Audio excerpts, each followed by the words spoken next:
Say, kids, what time is it? It's kind of like watching TV, but, in your car. 104.7 The Cave, Mike the Intern, Jay Stevens. Good morning. It is Dark Side I wore of a the hat Stream. like you. Hey, look. Today. We're salt and pepper, if you will. It's Jay Stevens, the talent, Mike the Intern here. Dark Side of the Stream, episode 78. This week was Jay's pick. It's called Bitchin. I had to steal it before you did, man. I knew if you saw that on there, you would have jacked this one. And also, good call on Jay, because this was it was a limited. I only had a few days. Once we did that, I only had a few days. Well, it was a Showtime documentary, but for some reason it was like allowed on Amazon Prime for just a short window, which I think ended in February. So which unfortunately, if you didn't get to watch it during that window, these guys can find somewhere illegal to watch it. It's out there, Our man. listeners are crafty. But it is definitely worth the watch. This tells the story of James Ambrose Johnson Jr., a.k.a. Rick James. Bitch. Man, oh my God, what an incredible life story. Dude, killed it. I had no clue about his whole backstory of how he was in a band with Neil Young. Yeah, he played, well, we'll get right into it then. He grew up in Buffalo, New York.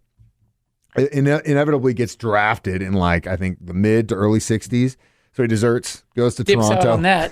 Said first time he gets to Canada, obviously he had dealt with racism and stuff in the United States, but when he gets to Canada, they see this, little black dude and they start picking on him. All of a sudden, this band jumps in and starts whipping these racist dudes' butts and helping Rick. It turns out it was Richie Robinson in the band. Isn't that incredible? They craziest Levon and Richie are there, and they see this American black kid, and they're like, "We're gonna save you, dude." And they beat these racist dudes up. Yeah. The band early before they even wait. Well, probably about a year or two before they play with Dylan, but they're making a name for themselves. Then he goes to Toronto, which turns out to have a very vibrant music scene. Hangs out with Joni Mitchell, plays in a band with Neil Young, actually is playing with Neil Young in a band. They're about to go to California together and do their thing. When come to find out, the law catches up with Rick James because someone actually ratted on him. Yeah. Which sucks so bad, but they ratted on him.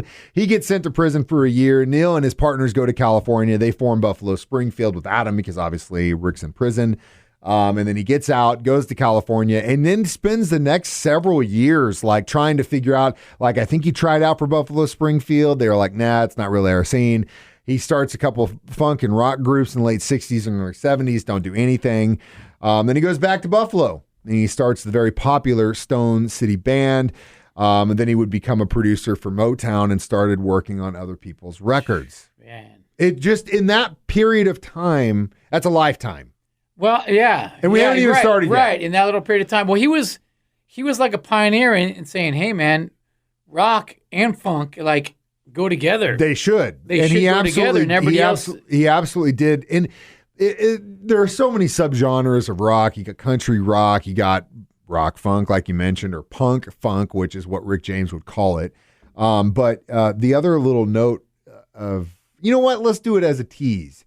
Ooh. There was a famous incident which Rick James was almost a part of, and it could have completely changed history had he been there, and we'll tell you more what that is next. That is a professional radio tease, folks. Dark Side of the Stream on 104.7 The Cave. Dark Side of the Stream on 104.7 The Cave. Jay Stevens, Mike the Intern, back discussing Bitchin', the documentary about Rick James, which is now on Showtime. It was on Amazon Prime for a very short window, but you should definitely check this thing out. It tells a story about James Ambrose Johnson Jr., which I think is a great name. Super freak, baby. The super freak, Rick James. So, hey, mad props. He wears body glitter just as I do. Probably one of the first. He was one of the first. Had to be all over his chest, everywhere. Those outfits were wild. But before we get to that, though, let's talk about the situation. So he's in California in the late 60s and early 70s, trying to make it work. He's a great songwriter. He really was a good songwriter and a great producer. He would go on to produce songs for, Tina Marie, obviously the Mary Jane Girls, Temptations, Eddie Murphy, My girls are still party it all has that Rick James Smokey Robinson. To it, dude. But before that, he was in California, and he's with some chick who gets invited to a party at Sharon Tate's house. Yeah. and was almost this close to being there when the Charlie Manson murders happened. Dude. The only reason he wasn't there, I'm tired. I don't want to go. He didn't go to the party, but He could have been there. If he went there, history would have changed. Because when those crazy cracked out guys came in to kill everybody, he would be like, "Man, what's going on?" Could you imagine? Like, he would have kung fu'd them all, dude, man. I'm watching it with my wife. He would have beat them all up. Pause it, and she goes, "Can you imagine if Rick James had been in that building? Yeah. When Tech it wouldn't shows have gone up, down the way it went down. no, dude, it would have been a complete. Look, what are these tripped out? Oh, you're dead, dead. Yeah. It would have been different. It would have been a completely different turn of events, but things happen for a reason, and he wasn't there. And then the murders happen, go on. He goes back to New York, goes and starts working for Motown, and then finally breaks through with his album Street Songs, which had Give It To Me Baby, Super Freak. He had already released a Mary Jane and You and I on his album Come and Get It, which really solidified his sound in 78. And then Street Songs just blew it up for him. Singing about weed back then like that? Not like that. Mary Jane? The story that Ice Cube tells in the documentary where he's talking about how, when his mom would leave to go work and they had one of the kids in the street that was older older they kid. knew they'd get to watch him him roll some joints, and they'd always get to listen to Rick James. And so they're listening to Mary Jane, and he's like, no, this is a special girl. And the guy looks at him and says, he ain't talking about a girl, man. He's talking about weed. Mind blown. Yeah. One of the greatest love songs ever recorded, in my opinion. So, he gets big and blows up big time. But he also, this time because he was already partying like he was the super freak well before he even got the money. He just blew it up. Live the lifestyle you want and let the money follow. Like I always say, what happens to people that get finally fame and money and class and all these things, what happens, it just takes what's inside of you and blows it up. So if you've got good stuff inside, if you got some freak nastiness inside, it's coming out, baby. We're going to talk about the freak nasty next. Dark Side of the Stream. Put on the glitter. Let's go. 4.7 the K. Mike the Intern, Jay Stevens back in the studio once again. Dark Side of the Stream discussing Bitchin', the Rick James story. And it was an incredible story. And like we mentioned earlier, you follow this guy's life, and it's just like this period is someone's entire life. This period is someone's entire the life. Life of 10 men. This period is someone's entire life. So he gets huge. Wins Grammys for Street Songs, and then starts to go produce other people, like other musicians, like in his vein do, and makes a lot of money. So wrote songs for Mary Jane Girls. Tina Marie album is incredible. Despite what you might think about Eddie Murphy's album, it was popular. And then the same album that had Boogie in the Butt. Yeah, and so they say that his mainstream success peaked with his album Glow in 85, and then his appearance on the TV show The A-Team, which I've not seen that episode, and I'm going to have to go look and find that one. Yeah. But he also received his only Grammy for composing a song, Super Freak, when MC Hammer would cover it for You Can't Touch This. Made him a lot of money. Made him a lot of money, right? Made him a lot of money. But he was also at this time getting into a lot of trouble. He got in trouble for supposedly, allegedly kidnapping and assaulting 2 different women. He was under the influence of crack a lot. 2 sides of that story. It sounded like there was. Yeah, there could have been. That probably means there's a third story out there that's the truth. You've not even heard it. He went to Folsom State Prison for a while, tried to find God, but as his late wife, or not his wife, he was the late one, his wife would describe, he was only sober, in her opinion, for 3 months at a time, and in the entire time that he knew him. This was from like the mid-'90s till his death. He continued to party all the way up until his death. That's part of the reason why he died at the age of 56 due to a heart attack, because he kept pushing it and pushing it and pushing it and pushing it. Only a few the years whole thing of cocaine's a hell of a drug on the Chappelle Show was true. He was probably still doing crack at that point in his life, which just blows my mind that a guy in his 50s was still doing that stuff, but he was. It's a tough thing that he could never get rid of. His demons he could never ever get rid of. I gotta hide a guy at his age still doing stuff. I'm gonna roll back on this one. Yeah. Well, present company not included. Yeah, it's a tough story because you see so much talent, but like I said, he had some demons, and it goes back. You know, when they talk about him losing his virginity at 13 to a girl, that was a woman that was watching him, and he was like, I didn't. Mom walks in and beats the living daylights out of her. you can kind of see the tone for what will become his story. Yeah. Physical violence laid out the and groundwork. sexual exploitation of not only himself, but women around him.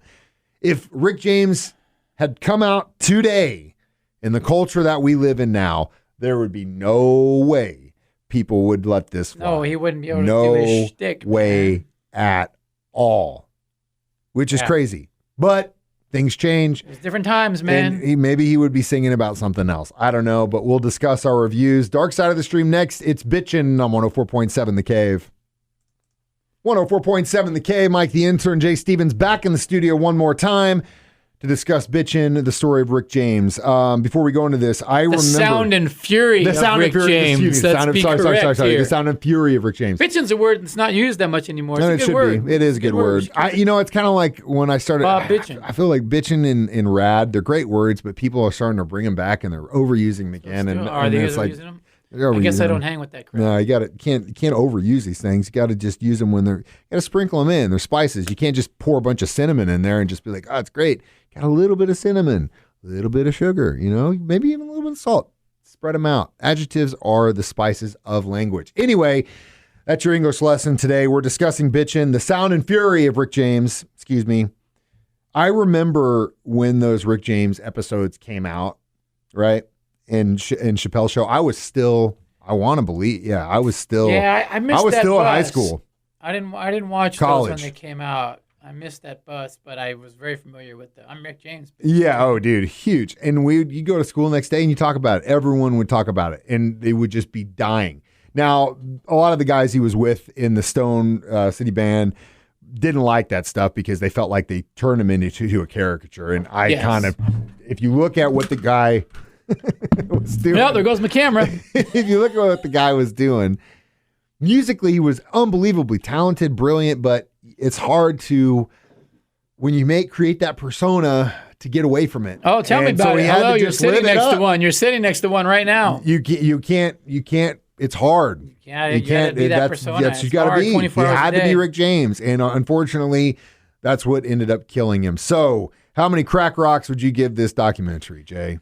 I'd give it 4. It's good. 4 straight crack rocks. I would also say 4 crack rocks as well. It's good. I didn't know his story, so it was good to get some backstory on Rick James. I really appreciate the fact that he was wearing body glitter that long ago. And setting the tone. Man of my own heart. I'm surprised you didn't party with him at one point. You could have been at a Rick James party and not even know it. Born a little sooner. Well, I mean, hell, he was still partying in L.A. when you were out there. Damn it. Or maybe back in Buffalo, but either way, who knows? I missed him. Who knows? Well, thanks for the music you brought us, Rick James.